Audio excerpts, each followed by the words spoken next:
សួស្តីបងប្អូនទាំងអស់គ្នាស្វាគមន៍មកកាន់ Channel SM Story អាជីពមួយទៀតដែលមានឱកាសជួបប្រទះនៅរឿងរ៉ាវរន្ធត់ព្រឺក្បាលដែលខ្ញុំតែងតែលើកយកមកនិទានឲ្យមិត្តភ័ក្តិស្ដាប់ជាញឹកញាប់ហើយរឿងនីមួយៗសុទ្ធតែជួលចិត្តនិងគួរឲ្យខ្លាចខ្លាំងណាស់នោះគឺអាជីពអ្នកបើកបរឡានដឹកទំនិញការបើកបរដឹកទំនិញមានច្រើនប្រភេទខុសៗគ្នាចាប់តាំងពីម៉ូតូរថយន្តរហូតដល់ឡានដឹកទំនិញធុនធំ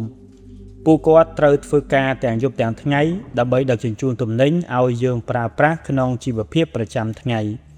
បទពិសោធន៍ដែលខ្ញុំលើកមកនិទាននៅថ្ងៃនេះ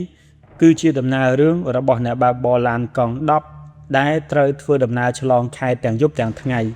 រហូតធ្វើឲ្យគាត់មានឱកាសជួបនៅរឿងរ៉ាវចម្លែកជាបន្តបន្ទាប់ខ្ញុំចង់ឲ្យអ្នកទាំងអស់គ្នាផ្ដោតអារម្មណ៍ស្ដាប់រឿងនេះឲ្យបានច្បាស់ព្រោះវាជក់ចិត្តនិងភ័យរន្ធត់ខ្លាំងណាស់ប៉ុន្តែមុននឹងទៅស្ដាប់សូមមិត្តភ័ក្តិទាំងអស់គ្នាជួយចុច like វីដេអូនេះដើម្បីជាកម្លាំងចិត្តឲ្យ admin ផងបើត្រៀមខ្លួនរួចរាល់យើងទៅស្ដាប់ទាំងអស់គ្នារឿងនេះជារឿងរបស់លោក Phil ជាបទពិសោធន៍ផ្ទាល់ខ្លួនដែលបានកើតឡើងកាលពីជិត10ឆ្នាំមុនលោក Phil បានរៀបរាប់ថាកាលនោះលោកទើបតែប្រកបរបរបើកឡានកង់10បានប្រហែល 2-3 ឆ្នាំដំបូងប៉ុណ្ណោះការងារនេះធ្វើឲ្យលោកមានឱកាសធ្វើដំណើរទៅសពទីកន្លែងក្នុងប្រទេសដែលពេលវេលាមិនសូវទៀងទាត់ឡើយពេលខ្លះត្រូវចេញដំណើរតាំងពីព្រលឹមពេលខ្លះត្រូវហែកឆ្លងភាពងងឹតនាពេលយប់ដើម្បីឲ្យទាន់ពេលដឹកទំនិញរួចលោកក៏ដូចជាអ្នកបើកបរដទៃទៀតដែរគឺស៊ាំទៅនឹងការហូបចុកនិងដេកនៅលើឡានជាចម្បងជាពិសេសពេលធ្វើដំណើរផ្លូវឆ្ងាយរាប់ម៉ោងនៅពេលរាងកាយអស់កម្លាំងខ្លាំងវាក៏ជារឿងធម្មតាដែលត្រូវឈប់សម្រាកដើម្បីបញ្ចូលថាមពលមុននឹងបន្តដំណើរទៅទៀតក្នុងរយៈពេល73ឆ្នាំនៃការធ្វើដំណើរលោកថាធ្លាប់ជួបប្រទះនៅរឿងចម្លែកដែលមិនអាចបញ្យល់បានច្រើនដែរប៉ុន្តែរឿងទាំងនោះចាត់ទុកថាតិចតួចណាស់បើប្រៀបធៀបទៅនឹងបទពិសោធន៍ដ៏រន្ធត់ដែលលោកនឹងនិទាននៅថ្ងៃនេះរឿងរ៉ាវនេះកើតឡើងក្នុងយប់មួយខណៈដែលលោក Phil ត្រូវបើកបរផ្លូវឆ្ងាយពីរាជធានីភ្នំពេញសំដៅទៅដល់ទំនិញនៅខេត្តមួយជាប់ព្រំដែនភាគឦសាននៃប្រទេសកម្ពុជាផ្លូវខ្សែនេះលោកធ្លាប់ធ្វើដំណើរជាញឹកញាប់វាក៏មិនមែនជាលើកទី1ដែរវាជាផ្លូវជនបទដែលស្ងាត់ជារងំមានតឡានដឹកទំនិញធំប៉ុណ្ណោះដែលប្រើប្រាស់ជាចម្បង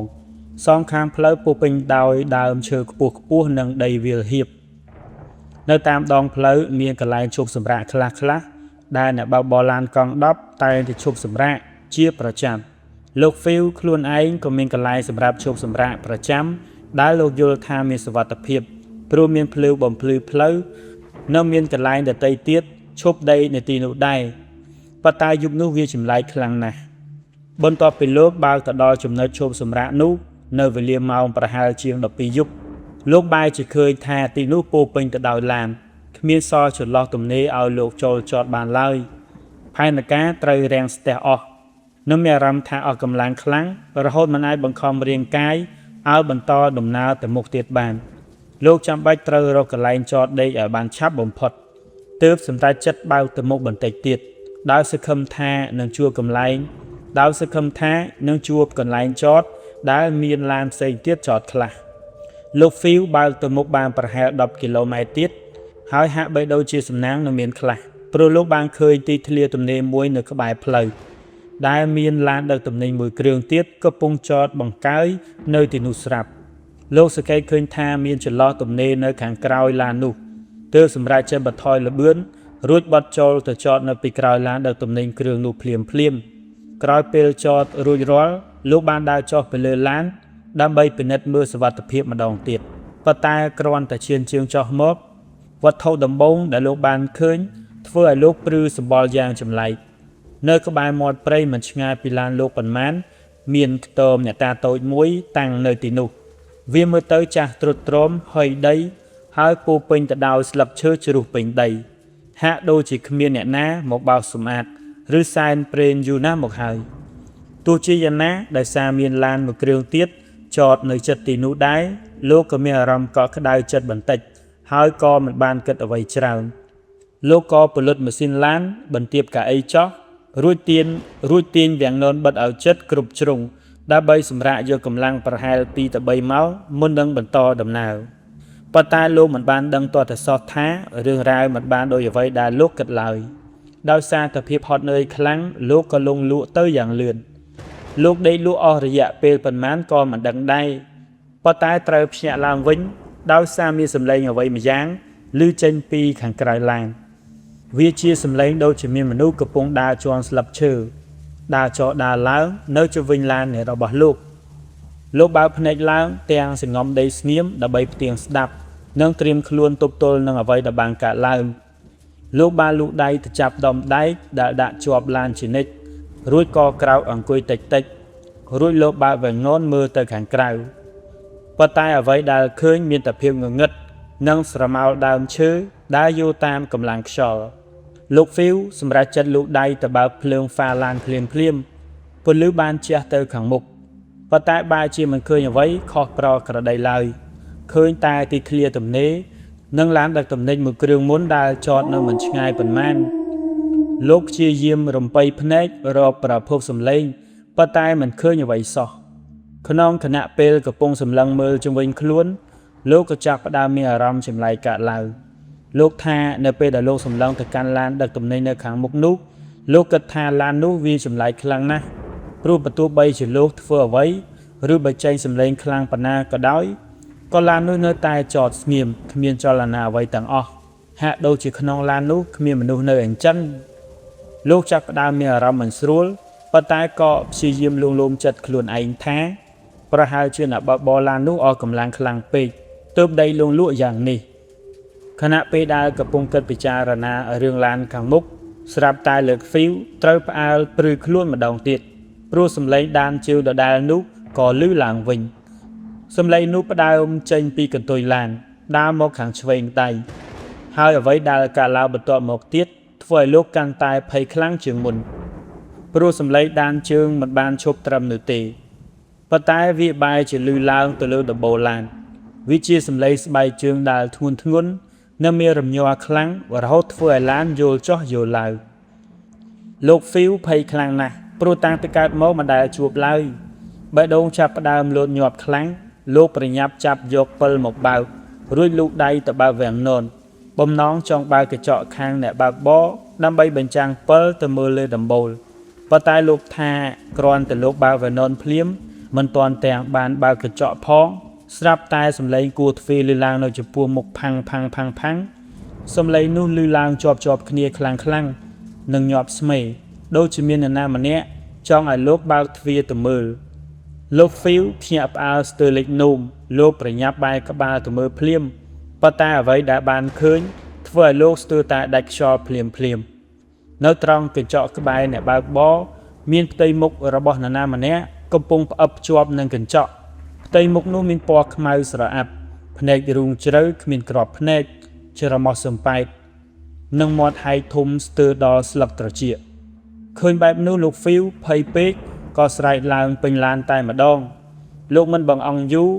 ប្រញាប់ចាប់យកសោមួលបញ្ឆេះឡានយ៉ាងញាប់ដៃប៉ុន្តែឡានបែរជាបញ្ឆេះមិនឆេះទៅវិញលោកព្យាយាមបញ្ឆេះជាច្រើនដងប៉ុន្តែនៅតែមិនឆេះក្នុងពេលជាមួយគ្នានោះសម្លេងគួរទ្វារក៏នៅតែបន្តលឺឡើងកាន់តែខ្លាំងទៅហើយអ្វីដែលគួរឲ្យខ្លាចជាងនេះទៅទៀតគឺមានសម្លេងសើចរបស់មនុស្សប្រុសបន្លឺឡើងយ៉ាងក្រលួចលោក Phil ញ័រខ្លួនដោយកូនសត្វលោកខំទប់ដង្ហើមសម្លឹងមើលជុំវិញខ្លួនដើម្បីរកផ្លូវចេញពីស្ថានភាពនេះប៉ុន្តែខណៈពេលដែលលោកកំពុងសម្លឹងតាមចន្លោះវាំងនននៅកញ្ចក់ខាងមុខលោកបែរជាឃើញអ្វីម្យ៉ាងដែលធ្វើឲ្យលោកតក់ស្លុតជាទីបំផុត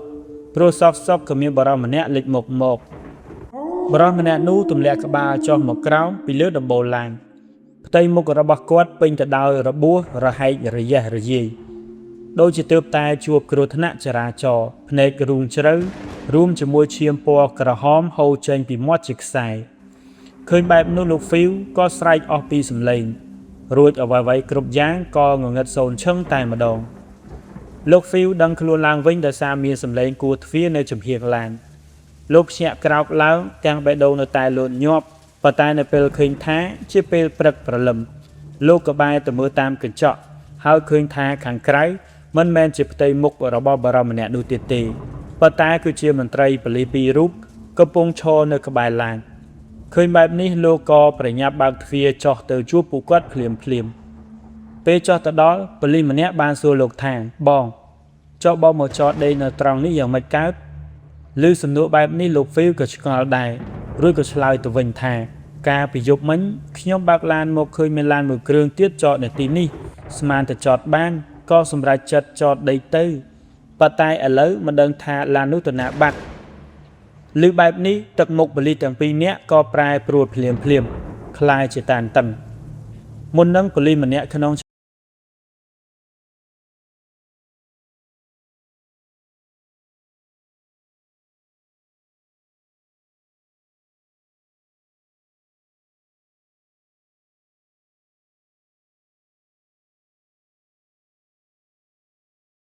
វិញថាយប់មិញខ្ញុំឃើញប៉ិតមែនរួចក៏សម្រេចចិត្តរៀបរាប់រឿងរ៉ាវទាំងអស់ដែលលោកបានជួបឲ្យប៉ូលីសស្ដាប់ប៉ូលីសទាំងពីរនាក់ស្ដាប់យ៉ាងស្ងៀមស្ងាត់រួចក៏ប្រាប់រឿងខ្លះឲ្យលោក Phil ដឹងថាឡានដែលលោកបានឃើញនោះប្រហែលជាឡានរបស់អ្នកបើកបរម្នាក់ឈ្មោះឆៃឡាននោះបានជួបគ្រោះថ្នាក់ត្រឡប់នៅត្រង់នេះកាលពី4ឆ្នាំមុនធ្វើឲ្យអ្នកបើកបរជាប់នៅក្នុងឡាន